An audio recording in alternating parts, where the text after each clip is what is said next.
Bismillahirrahmanirrahim. Assalamu alaikum. Thank you for joining today's lecture. We will continue discussing the crucial task of evaluating a patient's health before surgery in dental practice.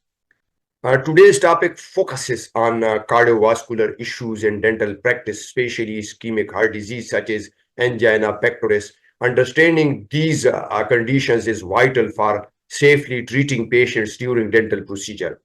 Angina pectoris is common in men over 40 and postmenopausal women. It happens due to the narrowing or spasm of coronary arteries, leading to an imbalance between the heart's oxygen demand and supply.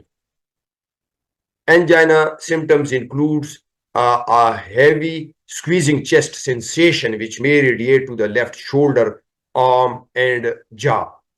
Patients might also feel breathless, nauseous, sweaty, and experience slow heart rates.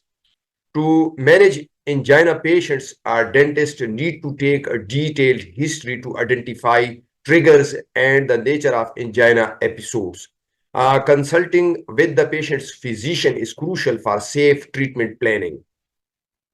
Patients with angina that occurs only during moderate exertion and responds to rest or nitroglycerin can usually undergo minor dental surgeries safely with proper precautions. Elective dental surgery should be postponed for patients with severe or unstable angina, such as those needing multiple nitroglycerin doses or experiencing chest pain with minimal exertion until they have thorough medical evaluation.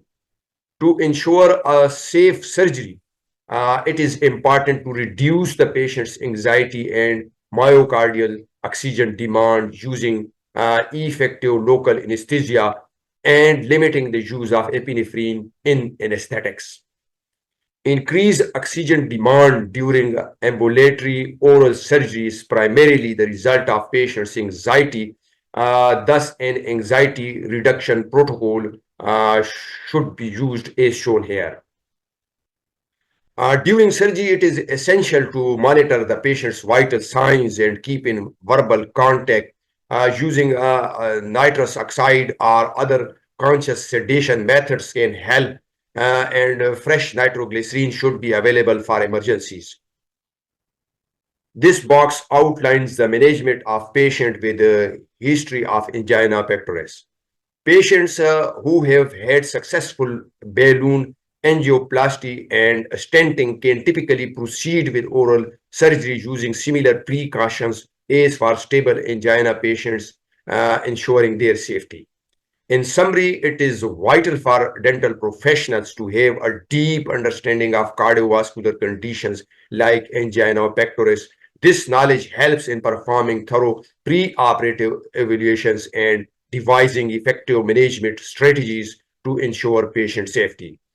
Working closely with the patient's physician can greatly enhance treatment outcomes. Additionally, by taking careful measures during and after surgery, we can ensure that our patients with cardiovascular problems receive safe and effective dental care. Thank you for your attention and commitments to providing safe dental treatments. Wish you best of luck.